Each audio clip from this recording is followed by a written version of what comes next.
Hello বন্ধুরা, সকলে কেমন আছো? আমি ভালো আছি। তো মিষ্টি মিষ্টি করে বলার এটাই কারণ যে সকালবেলায় ঘুম থেকে উঠে কাজকর্ম সেরে পাগল চলে গেছে কাজে, আর আমি চলে এসেছি মামামকে স্কুলে দিতে। তো স্কুল থেকে বুঝতেই পারছো আবার কোথায় চলে এসেছি। তো দেখো হাতে পেয়েছি গাড়ি, আর কি একা একা বাড়িতে ভালো লাগে বলো? বাড়িতে কেউ নেই, একা একা ভালোও লাগছিল না।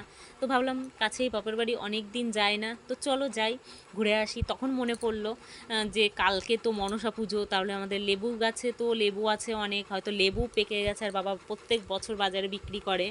আর আমাদের লেবু মানে স্পেশাল, সত্যি যারা খেয়েছে তারাই একমাত্র বলতে পারবে। তো তোমরা তো অনেকেই খাওনি, তো আমি আমার এই ভিডিওটার মাধ্যমে আমি তোমাদের কাছে পৌঁছে দিতে চাই, যারা যারা তোমরা আমার বাবার ফুচকার দোকান চেনো বা আমাকে চেনো, অবশ্যই আমাদের এই লেবু খেয়ে দেখো, সত্যি কত সুন্দর। তোমরা মানে না বললে বুঝবে না, না খেলে বুঝবে না। তা আমি মুখে বলছি, আমার মুখে জল চলে আসছে। আর লেবুগুলোর কালার দেখতে পাচ্ছ, এত সুন্দর লাগছিল। আমার বাবা দেখো পারছে উপরে উঠে, আর এক একটা লেবু দেখেছো কত বড় বড়, আর ভেতরটা এত সুন্দর কালার, তো কি বলবো। একে একে দেখো সব লেবুগুলো পারছিল, এদিকে পাগুলো কাজের থেকে চলে এসেছে। আর এই যে আমাদের রোমিও শুয়ে আছে। রোমিও হাঁটার স্টাইল দেখলে তোমরা তো পাগল হয়ে যাবে, এত সুন্দর করে কোমরটা নাচিয়ে নাচিয়ে হাঁটে, আমাদের খুব ভালো লাগে। তো দেখো আমার বাবা একটা বড় একটা লাঠি নিয়েছে, দিয়ে দেখো পারছে লেবুগুলো। তো যারা যারা এখনো আমাদের গাছের লেবু খাওনি বা জানো না, তারা অবশ্যই ফুচকার দোকান থেকে দুদিনের ভেতরে যদি খেতে চাও লেবু, প্রথম দিন একটা কিনে নিয়ে যাও, কিন্তু পরের দিন তোমার আসতেই হবে, এটা কিন্তু একদম 100% গ্যারান্টি।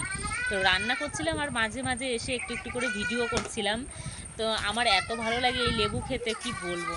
আমার বাবা মা দুজনাই কিন্তু টক জাতীয় জিনিস একদমই খেতে পারে না বা পছন্দ করে না, কিন্তু আমার বাবাও কিন্তু এই লেবু মানে এত ভালো খায়, নিজে পেরেই আগে কাটার ব্যবস্থা করে যে চল আগে একটা কেটে খেয়েই নিই। তো দেখো বাবা লেবু পেড়ে গাছ থেকে নেমেই দেখো শুরু করে দিয়েছে কাটা। আর দুটো তিনটে লেবু বাবা ওখানে বসেই কিন্তু কেটে ফেলেছিল, আর আমরা সবাই মিলে খেয়েছিলাম খুব আনন্দ করে। তো দেখতেই পাচ্ছ শুধু মুখের গল্প নয়, কিভাবে লেবুটা কেটেছে, আর কালারটা দেখো এত সুন্দর, মানে এরকম কিন্তু খুব সহজে মেলে না। তো যাই হোক, মানে এত গাল গল্প দিচ্ছি তোমরা ভাবছো, কিন্তু এটা গাল গল্প নয়। যদি সত্যি দেখতে ইচ্ছা করে হবিবপুর বাজারে চলে যাও ফুচকার দোকানে, তো ওখান থেকে একটা লেবু খেয়ে দেখো, ওখান থেকে কেটে যদি ভালো লাগে তো একটা কমেন্টস করে আমাকে বলো যে হ্যাঁ দিদিভাই সত্যি তোমাদের গাছের লেবু খুবই সুন্দর। তো যাই হোক, আমার তো মানে এখন এডিটিং করছে আমার মুখে জল চলে আসছে, আমার খুব ভালো লাগছে। আমার মাম্মাম তো খুব পছন্দ করে বাতাবি লেবু, ও যখনই যেরকম অবস্থায় থাকুক না কেন খাওয়ার জন্য পুরো ব্যস্ত। আর আমার বাবা দেখো ফলটা কেটেই খাওয়া শুরু করে দিয়েছে, আমাদেরকে একটু একটু করে হাতে ধরিয়ে দিয়ে। তো যাই হোক দেখো এত ভালো লাগে লেবু, দেখো আমার মাম্মাম একা একাই খুলে খুলে খাচ্ছে, এদিকে পাগল একা একাই খুলে খুলে খাচ্ছে, এরা খুব আনন্দ করছিল। কিন্তু আমি রান্না করতে করতে বারবার আসছিলাম যাচ্ছিলাম, ভালোভাবে খেতে পারিনি। তো বাড়িতে নিয়ে এসেছি, বাড়িতে এসে খাবো দেখে দেখো আমার বাবা কেমন করে খাচ্ছে। বাবা কিন্তু টক জাতীয় জিনিস কিছুই কিন্তু খায় না, কিন্তু লেবুগুলো কেমন খাচ্ছে বুঝতেই পারছো, তাহলে কতটা মিষ্টি হলে আমার বাবা এইভাবে খেতে পারে, বয়স্ক মানুষ।